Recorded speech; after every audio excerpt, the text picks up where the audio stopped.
Severance is a zombie novel. It's marketed as one to garner an audience of genre enjoyers that have been around since The Walking Dead and probably before that as well.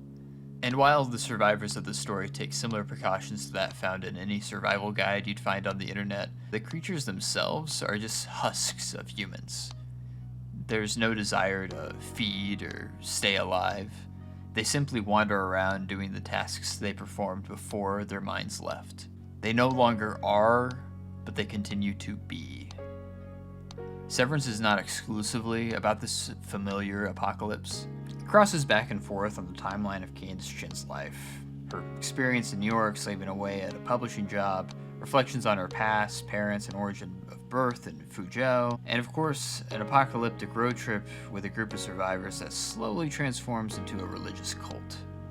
It's a bit jarring to flip-flop between some of these sequences because the cult trip is not the main focus. Candace's story about her life in New York doesn't really function as a backstory. These three threads are the main thrust of the narrative, and they all bound together by one main thesis, which is capitalism sucks, actually.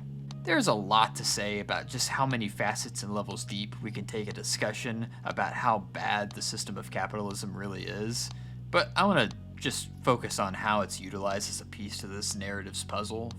It's practically the puzzle itself. The world presented to the reader in this novel is freakishly realistic, even in its moments of pure fiction, like in the apocalypse sections. It's so realistic, in fact, that it managed to capture exactly how we would all function in case of a pandemic, which happened 2 years after this was published.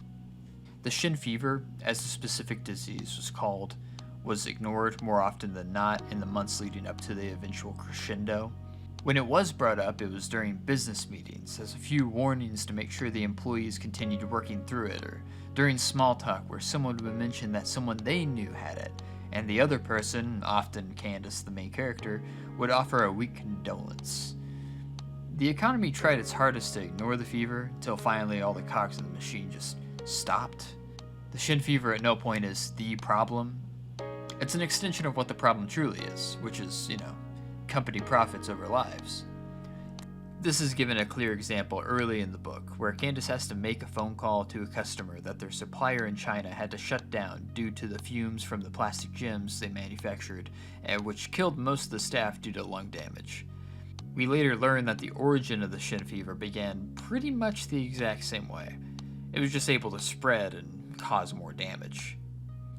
Candace and most of the characters live in cycles they can't break free from. Candace goes to work every day and does her job. Even when society has crumbled, she still goes to work, and when the work dries up because everyone is gone, she begins to rediscover an old routine in photo blogging. When the last 10 survivors that we know of begin to plan their next actions and what to do when the world has ended, they revert back to the system they lived in. They cannot look past the veil of capitalism. They can't even imagine a world without it. The self-appointed leader of the group, Bob, becomes their manager, and the rest follow obediently.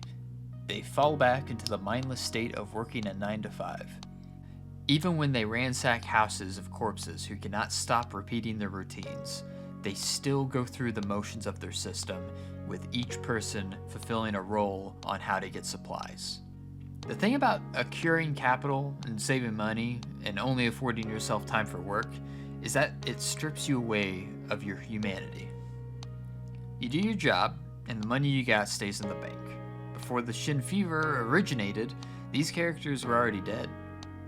Candace came to New York because of the aesthetic and the American dream that was presented in the movies. She left New York with a new bank statement full of money in a city of the dead. The last woman in New York was rich, but she couldn't buy a sandwich. I said earlier that this book was at first marketed as a satiric office/zombie apocalyptic book to entice readers, which has now morphed into this is a pandemic book you should read. But I find the zombie marketing interesting. Nearly 2 decades into this obsession with zombie media in the mainstream, we still use it to excite audiences. In this late-stage capitalism limbo, where the characters of Severance feel so realistic it hardly registers as satire, it makes perfect sense why we would love zombie media.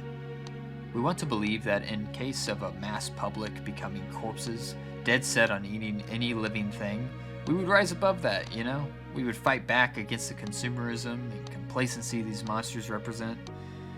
But as Ling Ma's novel, and by extension the coronavirus, have illustrated, we fall even deeper into our mindless activities in the hopes that the system will just go back to normal. Normal for this system is what is slowly killing us, but it's impossible to see past it if it's all we know.